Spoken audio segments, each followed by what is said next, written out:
Welcome to Behind the Healing Table, where healing hands meet holistic business wisdom. I'm Dr. Ava, and in today's video, we are diving into business planning for the remainder of 2025. As holistic practitioners, we know that the first half of the year is often about laying the groundwork, setting goals, and getting things rolling out.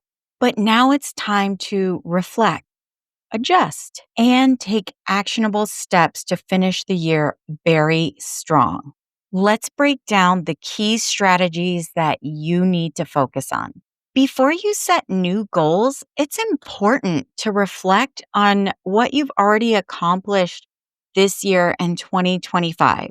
Take time and reflect on some of the progress that you've made, how far you've come. Take a moment to look back at your business achievements, challenges, and lessons learned. What worked well? What didn't go as planned? Reflecting on both your wins and your setbacks is crucial. It's an important step when you need to understand where you need to pivot for the remainder of the year. If you've hit your revenue goals, you should be celebrating those wins and look at how you can continue building them. If you haven't quite hit the mark, then don't be discouraged. The second half of the year is an opportunity to readjust and make the necessary changes. Now, let's talk about goal setting for the second half of the year. Take those reflections from the first half of the year and use them to inform your new goals. Start by setting short-term and long-term goals. And with the implementation of AI, it's not recommended to plan your goals further than 3 years out at this time. But what do you want to achieve in the next 6 months? Perhaps you want to increase client retention, launch a new product or service, or expand into a new market. When you're setting goals, make sure that they are SMART goals. So specific, measurable, achievable, relevant, and time bound. This will help you stay focused and on track. So, for example, instead of saying, I want to increase my income, you might say, I will increase my income by 15% by adding 10 memberships. This gives you something clear to work towards. And I think that this is important as a holistic practitioner because sometimes we get our head in the clouds and we're just kind of going with the wind. But that's not what we want to do here. We want to set some SMART goals. You can still have your head in the clouds sometimes, but let's ground, set some goals here, and get stuff done. Now let's focus on acceleration and strategy for growth. The second half of your year is your time to build momentum.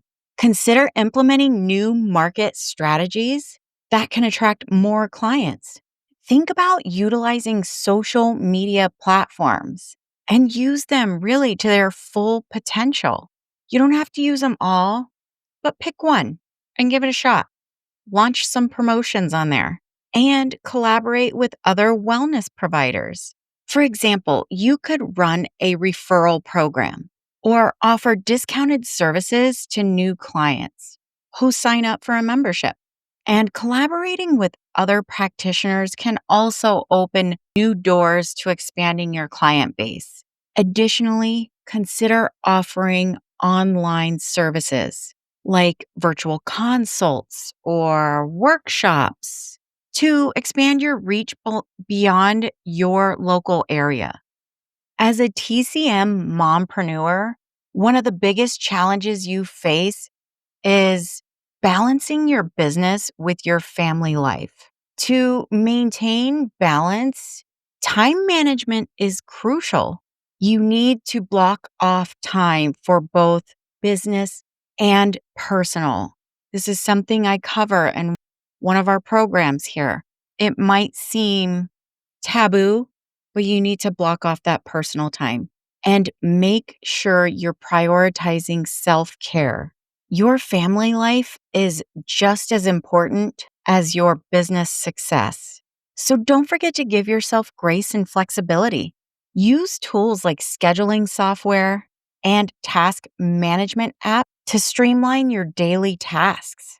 This will free up time for you to spend with your family while also staying on top of your business goals. As you move into the second half of the year, make sure you are adapting your services and marketing strategies to reflect the changing needs of your clients. For example, if you notice that your clients are particularly interested in stress management or immune support, consider offering specialized treatments or packages for addressing those concerns. Also, think about seasonal promotions. Summer may be a great time for wellness detox packages or stress relief treatments, while the fall could be ideal for immune boosting. Be sure to align your marketing with the season and the needs of your clients. Finally, make sure you're using the right resources and tools to stay efficient. Use automation for client scheduling, reminders, and follow up emails. CRM software can help you track client progress, and accounting tools can streamline your financial processes. Remember, time is precious, and investing in tools that help streamline your workflow will allow you to focus on what you love, helping your clients. So, there you have it, how to set yourself up for success for the remainder of 2025, reflect on the progress, set new goals, and implement strategies to scale your practice. Ready to plan your second best half yet? Book a consult today. Or just subscribe, click the notifications bell to make sure you get tips and tricks whenever we drop new videos. Until next time, stay grounded, stay empowered, and keep healing.